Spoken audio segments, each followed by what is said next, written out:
Okay, so now the lower part of the sheet. In the video from the other day, I showed you how to do these by doing number 1 with you. So number 1 is already done. I think it was negative 21 over 4. And then I started number 2 and told you it was going to cause an issue, but I didn't tell you more. And the issue is because you need to get these two terms with x together, because you need to get all the x's on one side and everything without an x on the other.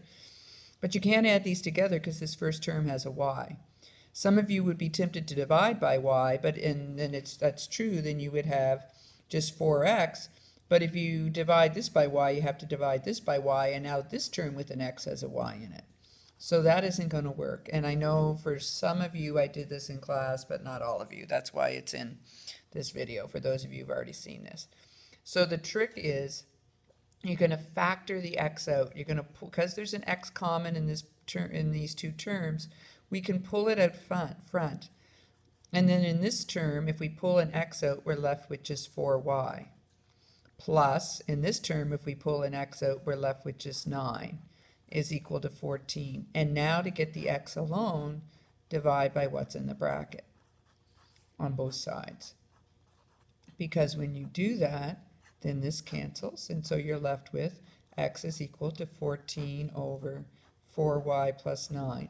And remember when we were talking about these in the earlier video, I said you're not going to get a number, it's going to have a y or maybe even a set in it. Okay, so that's it for that one. All right, over here, again, we want to get the x alone. Here we have a single fraction on either side. And when you do that, and when you have a single fraction on either side, you can cross multiply. So 2x plus 18x will be 36x squared equals 3y brackets 6y plus 3.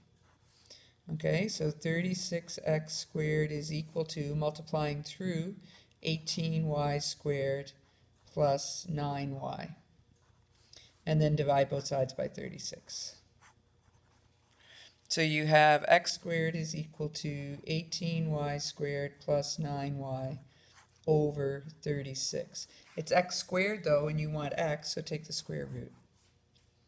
And remember, you have to take the square root of the whole thing, so that's like the square root of the top and the square root of the bottom. On the bottom then, the square root of 36 is 6, so it comes out of the root. And on the top, there's actually a 9 that's common in both of these, and it's a perfect square, so you could pull the 9 to the front, and you would have 2y squared plus y.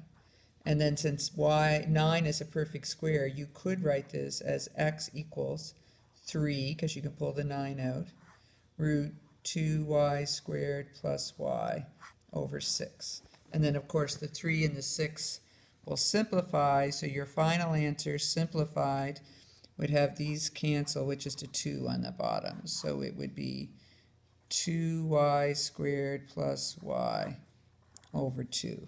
And that 2 on the bottom is not under the root because we took the square root of 36 and then we canceled. Okay? All right, next one, number 4. I might be tempted to, no, I don't think I will. I'll multiply through. So 4x squared plus 4y squared is equal to 2y said. I was going to say to reduce the 4 and the 2, but I'm not going to do that. We want to get the x by itself, so bring this over.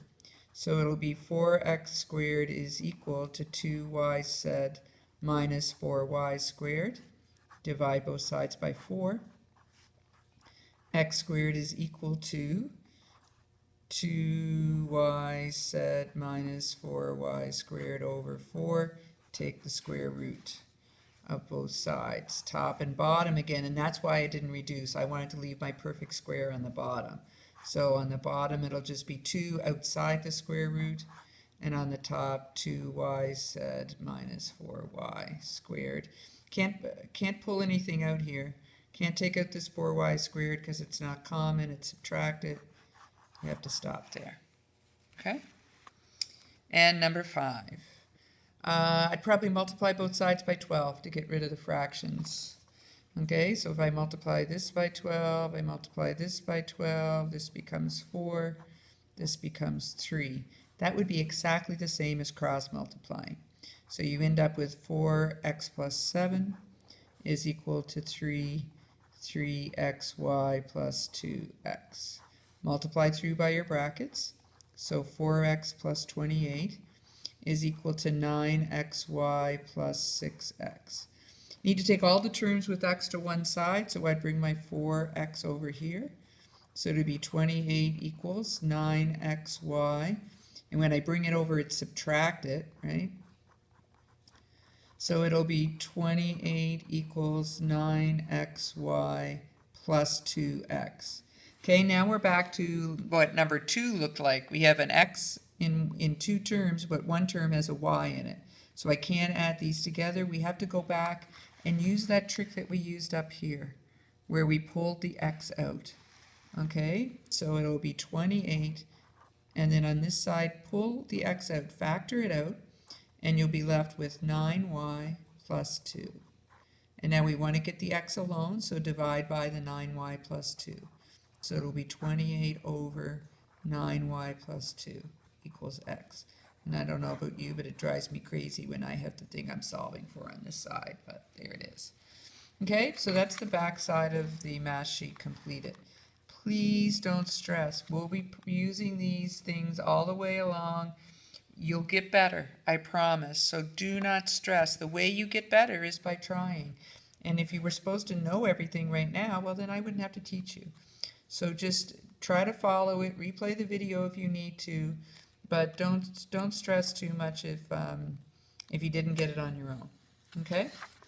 All right. The other sheet that I gave, or one of the sheets that I gave you today, and that I asked you, or on the last day I saw you, whatever, depending on when you watch this video, was a sheet on trig. So I just want to take a couple more minutes, because I have like 3 more minutes on this video, to talk about trig. We started it for some of you in class, but not others. So trig is trigonometry, and it has to do with right angle triangles. So here's my right angle. This will be my angle. Now, depending on who you had in math, you may or may not have called this angle theta. In physics, we use Greek letters, so this is theta, and it's a Greek letter, and we often use it for angles. This is my hypotenuse, if you're en français. This side would be my opposé, or opposite, and this side would be my adjacent, or adjacent. And there were 3 trig functions that we use. We use sine theta, which is equal to opposite over hypotenuse. We use cos theta, which is equal to adjacent over hypotenuse. And we use tan theta, which is equal to opposite over adjacent. Okay? And again, these work with right angle triangles, so that's where we're going to use them.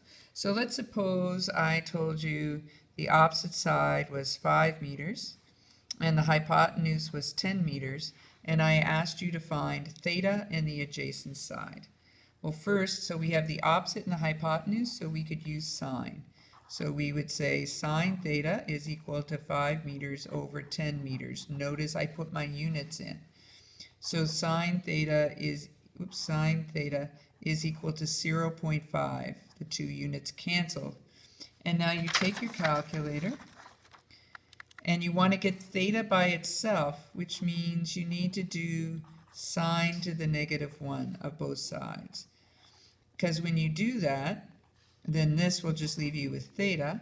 And so in your calculator, now everyone's calculator is a little bit different. In this calculator, I have to punch in the 0.5 first, and then do second function sine.